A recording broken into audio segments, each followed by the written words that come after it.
Rieu, the man who made the whole world dance to waltz music, had been keeping a big secret for 30 years. Behind his big smiles and fancy concerts, there was a whole other life that nobody knew about. New information is now shocking everyone in the music world. Everything you think you know about the King of Waltz might only be half of the real story. Get ready, because you're about to hear the complete story in this video. Rieu was born on October 1, 1949, in a city called Maastricht in the Netherlands. He was the third kid out of 6 children in a family where music was everything. His dad, Andres Antonier Rieu, was the conductor of a famous orchestra called the Lindbergh Symphony Orchestra. His father set up the foundation for a life completely connected to music and hard work. When Andre was only 5 years old, his father gave him his very first violin to play. In their house, which was always filled with classical music sheets, practicing music every single day wasn't just about learning songs. It was their whole way of living. His father was really strict, and that strictness helped Andre become super precise and professional as a musician. Because he was not proud of me, he never said I love you. He never said I'm proud of you, never. So that's not nice for session. Starting in 1968, Andre went to study music in 2 really important music cities in the Netherlands. He learned from teachers named Joe Judah and Herman Krebers, and they taught him how to play perfectly and how to feel rhythm the proper European classical way. Later on, he moved to a city called Brussels to study with a professor named André Gertler. In 1977, he graduated with a super prestigious award called the Premier Prix. The years he spent in Brussels helped André understand the waltz much better. The waltz was the type of music he always thought of as the language of happiness. In the 1970s, André started performing with local orchestras in his area. He joined the Maastricht Symphony Orchestra, and people really loved his flexible and smooth conducting style. But instead of staying on the traditional classical music path, André soon figured out that there was still a huge gap between fancy art music and regular everyday people. In 1975, he married a woman named Marjorie Kochman.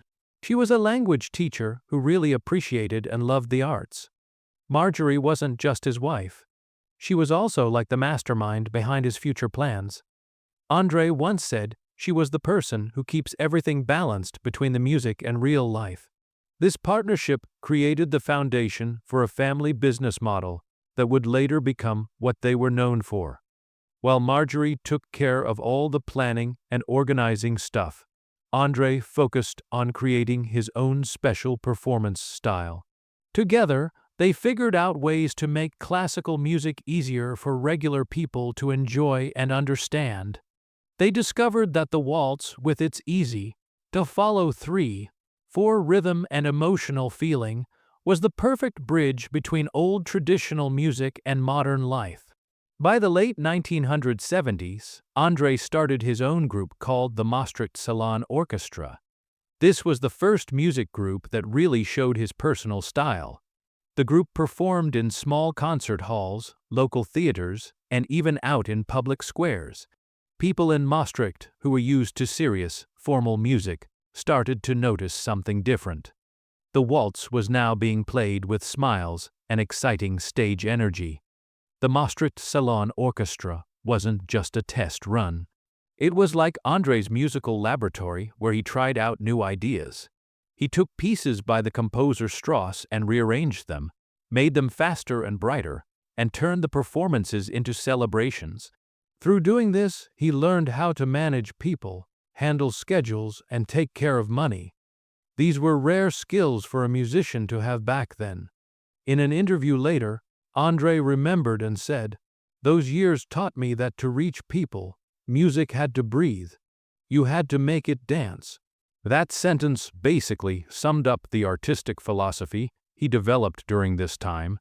He didn't want music to just sit still in fancy concert halls. He wanted it to live and breathe with the audience. By 1987, After almost 10 years of trying different things and watching carefully, André Rieu was ready for the biggest turning point of his entire life. He was founding the Johann Strauss Orchestra, which was the beginning of a 30-year journey of living between two completely different worlds. It was the journey of building a musical empire. In 1987, André Rieu officially started the Johann Strauss Orchestra. This marked the beginning of the foundation stage for his whole musical empire. He started with just 12 members who practiced together non-stop for 6 months before they gave their very first concert on New Year's Day in 1988. That event opened up a totally new direction for European classical music. André's goal was super clear. He wanted to create an orchestra that specialized in waltzes, polkas, and light symphonies that were much easier for audiences to enjoy. He wanted classical music to break free from being stuck inside concert halls. André performed with his special 1667 Stradivarius violin.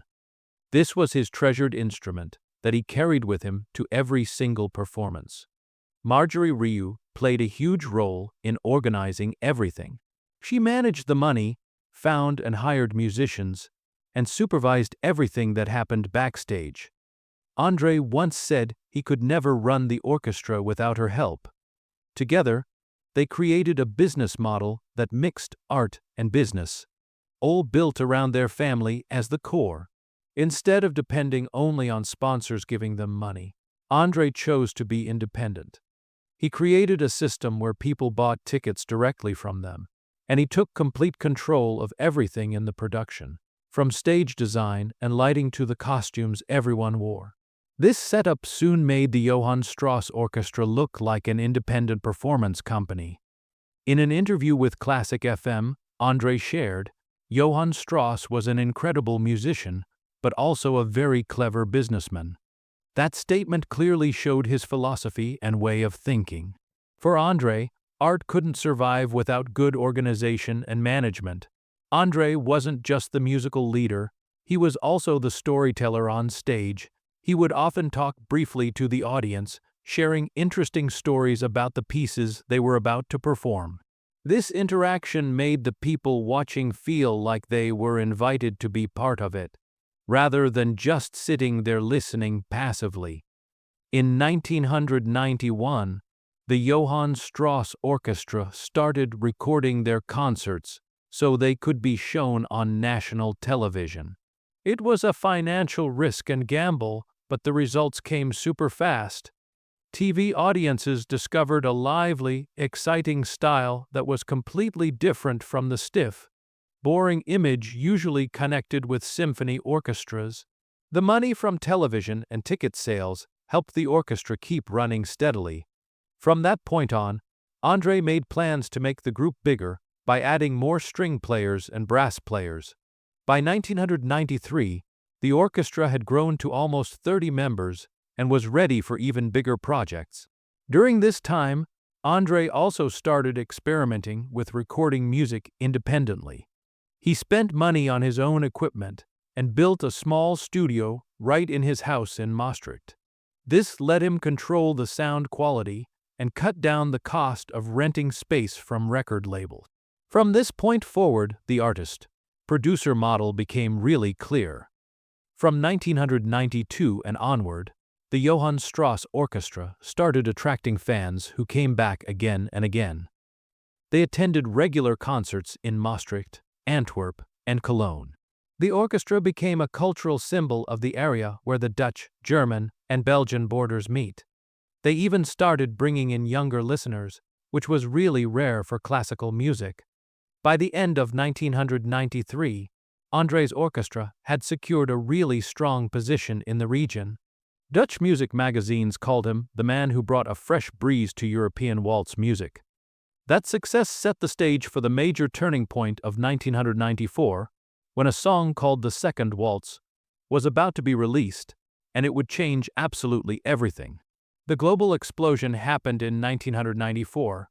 André Rieu released The Second Waltz, which was his version of a piece by composer Dmitri Shostakovich. The record instantly became a huge phenomenon in the Netherlands. It climbed all the way to the top of the charts and pushed André's name beyond Europe's borders.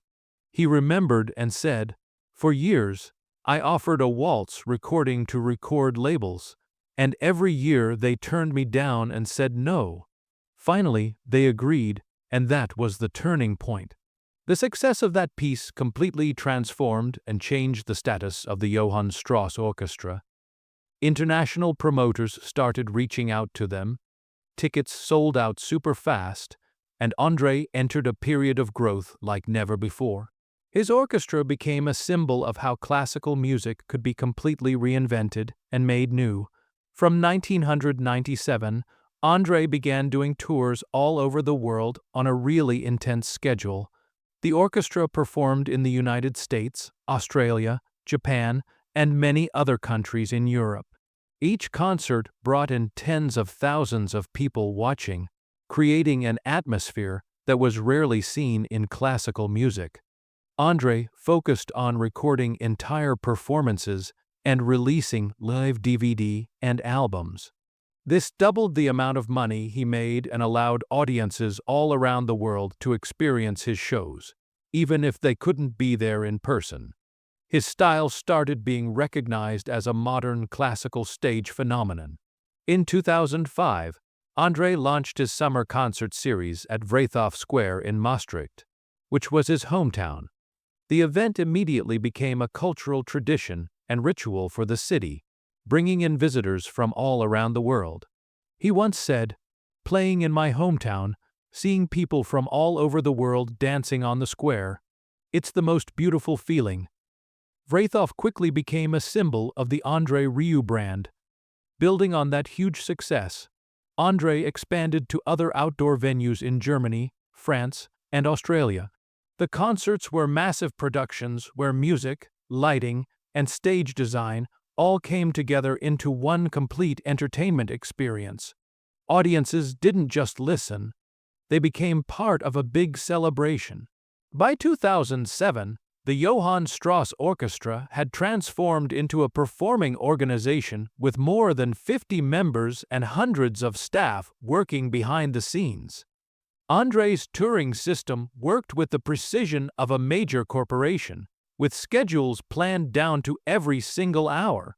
His name appeared among the world's highest-grossing live performers who made the most money. The peak of this era came in 2008, when André spent about 24 million euros to recreate Austria's famous Schönbrunn Palace right on the stage of his world tour.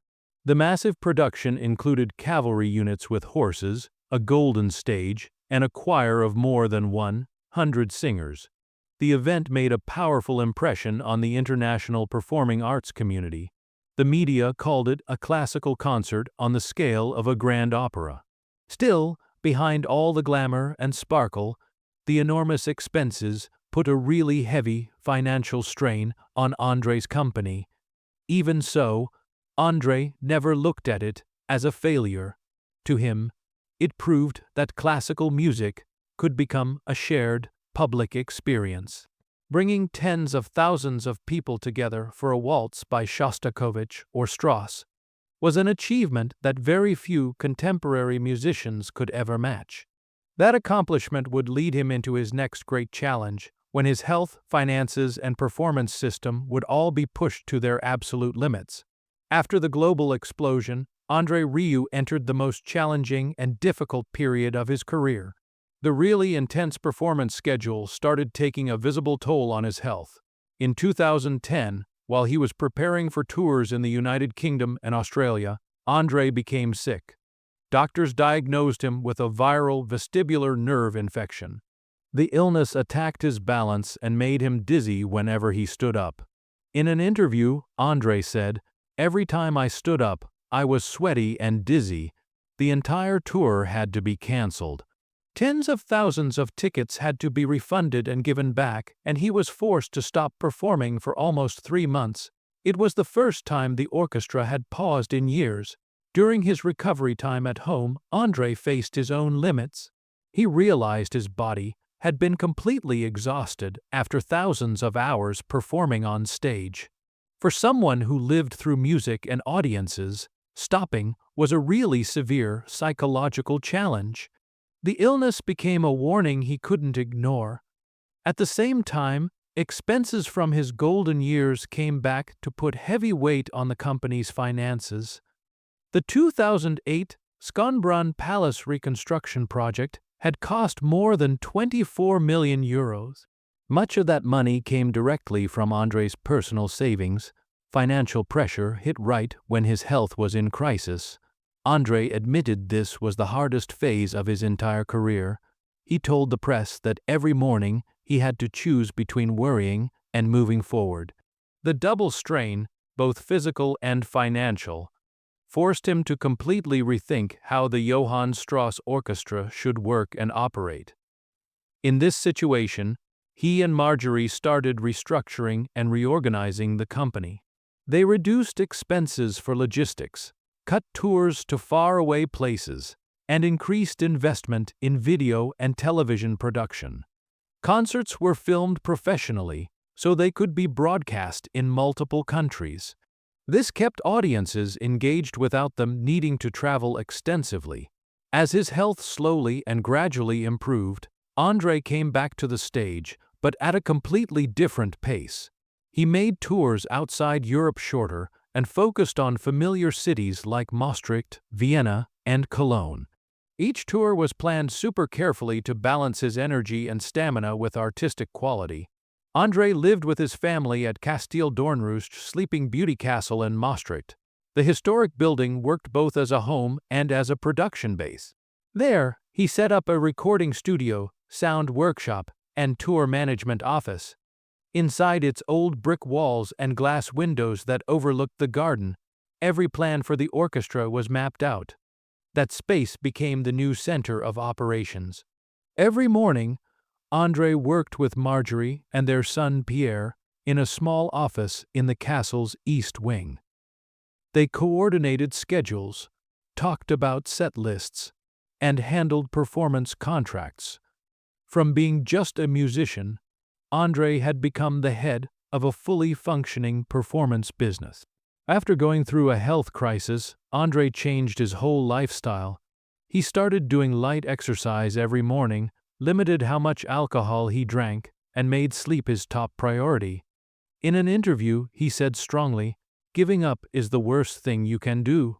That statement showed his determination to never retreat or back down when facing adversity. From 2012, André expanded his presence on television through partnerships with European and American TV networks. The concerts filmed at Wrethov and Vienna were broadcast regularly, bringing in large audiences. This model allowed him to keep a global connection with his fans even when he wasn't touring around the world. Marjorie and Pierre played really crucial and important roles during this period. Marjorie supervised the finances while Pierre managed production and communications. They became a strong trio that kept the orchestra alive through really turbulent and difficult years. By 2016, the Johann Strauss Orchestra had gained back its steady momentum. André returned to top form, releasing albums and preparing for new tours. The 2010 crisis had ended, leaving behind an artist who was more mature, more cautious, and completely in control of his empire. André Rieu came back with a stronger, more strategic mindset. He was steady, but also calculating and thoughtful. But the world was about to change in ways nobody could predict or foresee. A global challenge would soon force him to live the true meaning of his double life.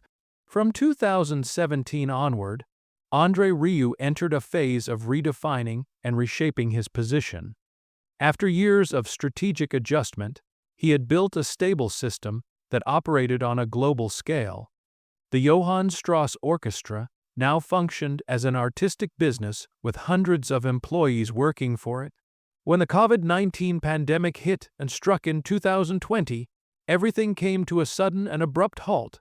The entire Wrethov concert series and all international tours were cancelled. André faced the greatest risk since the financial crisis he went through in 2010. But he made a decision that no one in the orchestra would lose their job. He continued to pay salaries to 120 staff members, including musicians, technicians, logistics workers, and administrative teams. Each month, operational costs reached €1 million with absolutely no income coming in during that time. His decision was viewed as an act of real courage and deep responsibility from a true leader. According to reports, the Dutch government gave around €10 million as part of a cultural business relief program. The money helped André keep essential operations running, cover payroll, and preserve the team. He became a prime example of an artist managing sustainably through a crisis. When Europe reopened, André organized a series of medium-scale concerts to test how the market would respond. The first shows in Maastricht and Vienna quickly sold out completely, proving his enduring appeal that lasted. Audiences saw his return as a hopeful signal after a really long period of silence. By 2023, the Johann Strauss Orchestra had gradually gotten back to its regular rhythm. André reinvested money in the string section and expanded the choir to make it bigger. Outdoor concerts were fully restored, with Wrethov once again becoming the heart of Europe's summer music season. In 2024, André released an album called The Sound of Heaven. It featured 15 romantic instrumental pieces produced by his own company. The album achieved impressive sales numbers, proving again his influence not only on stage but also within the classical recording industry. In early 2025, a concert film called Gold and Silver premiered in movie theaters across the United Kingdom. The production captured the dazzling and sparkling atmosphere of Wrethov and André's signature performance style. It helped him reach younger audiences through the medium of film. That same year, André held a summer concert series celebrating 20 years of Wrethov concerts. Tens of thousands of visitors from around the entire world gathered in Maastricht.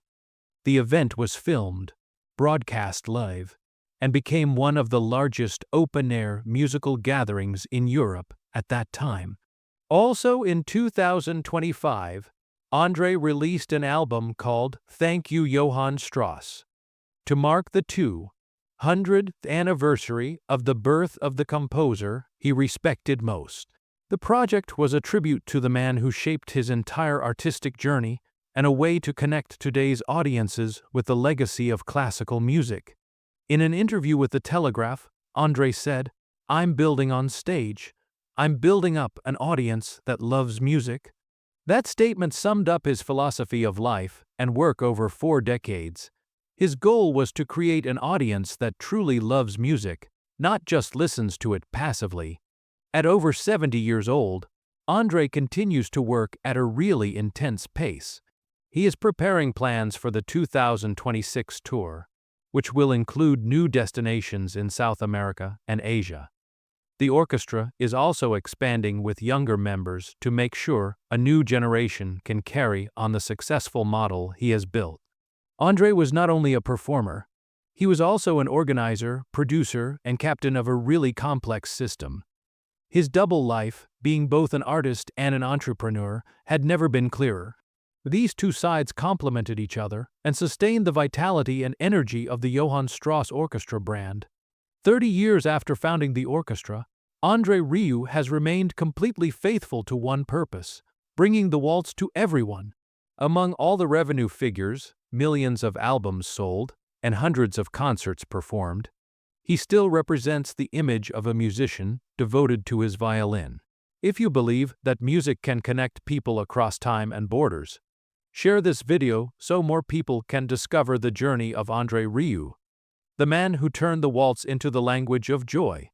Don't forget to follow the channel so you won't miss the next stories about the musical icons who changed the world.